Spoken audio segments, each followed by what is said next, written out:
everybody out there. Welcome to kind of a new format. We're going to do a little quick tip. This is kind of a behind the scenes of how I will set up a file to be colored, how I kind of set it up to allow color holds to be super quick and easy. I know I use different software, so I'm not sure if everyone's going to have this software, but at the end of the day, like you can do this in Photoshop. It just takes a few extra steps here. I'm using Clip Studio Paint. I bought it years ago and just kind of really use Clip Studio now and then. I don't use it a ton. It's got some really powerful tools in it and highly recommend it.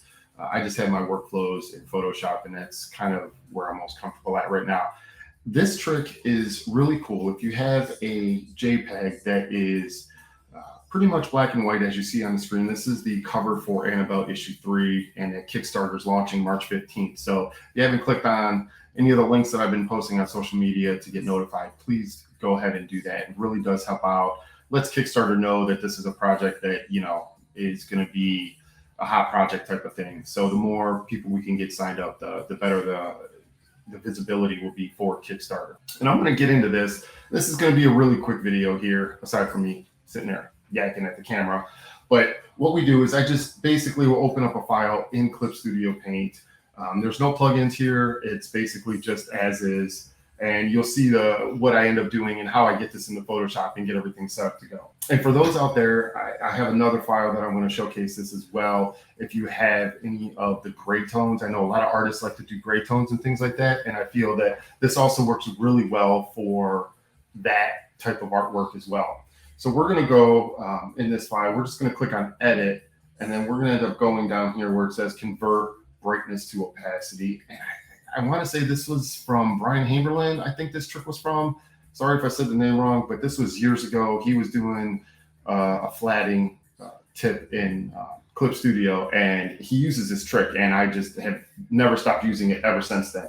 Well, we're going to click on this, and you'll see that it turned everything that was white to transparent, and then it kept all the blacks. And I'm going to zoom in a little bit here just to kind of show you how well it actually does this. And I'm not sure how well this is going to show up on camera, but there's a little bit of gray in here that it really picked up on. Over in this area, you can see there's some gray in this area. If it's not shown on camera, there is gray tones in there, and this works really well. Now, once I do this, I'm just going to go ahead and save it out. Photoshop seems to end up keeping all this stuff transparent. So end up doing that. Save that out as a Photoshop document. Now, the second type of file, which has gray tones in it, this is a older page from publishing company I used to publish Ice Pick through NRLA Studios. This was issue 2 of Templar, which unfortunately never saw the light of day, but this was a fantastic page by Mike McMahon. He kind of stepped in for the prior artist to finish up the issue, and it just really, as a lot of indie projects, just kind of fizzled out. But we'll see if those ever get revisited. But for now, we're going to do the same trick here. And if you see my layers, I have 2 layers, and I set up just a layer in the background, filled it in with a color, just so you can see that this actually, it is removing everything. So, and if we zoom in here real quick, we can see that there's kind of these gray tones in here on his face. There's all kinds of shading and stuff like that. So we're going to do the same thing, convert to brightness. And as you can see, it takes it all away. And it retained, if I zoom in even more, it retained all these gray areas and retained all of that detail.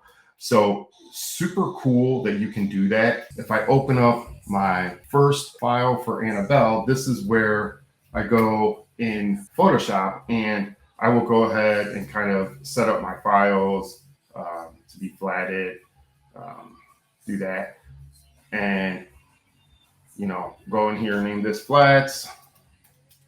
But what's really cool is once I start doing stuff, I can, let's make that a little bit lighter so it's easier to, a little bit lighter. Let's see if we can do that. Oh, convert it to RGB. That's what was the issue here. Don't merge. And there we go. So we do that. We just fill it in with whatever color. I typically will go back and forth. When I do my color holds, I kind of do a nice dark color. I don't do 100%.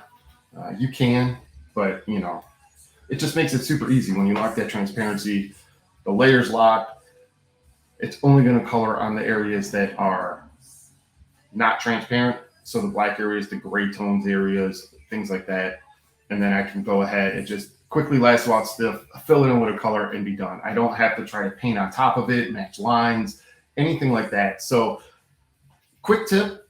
Hope you guys enjoyed it. And if you haven't seen any of the links, go to my social media, Todd Rayner Art and Dark Space Studios.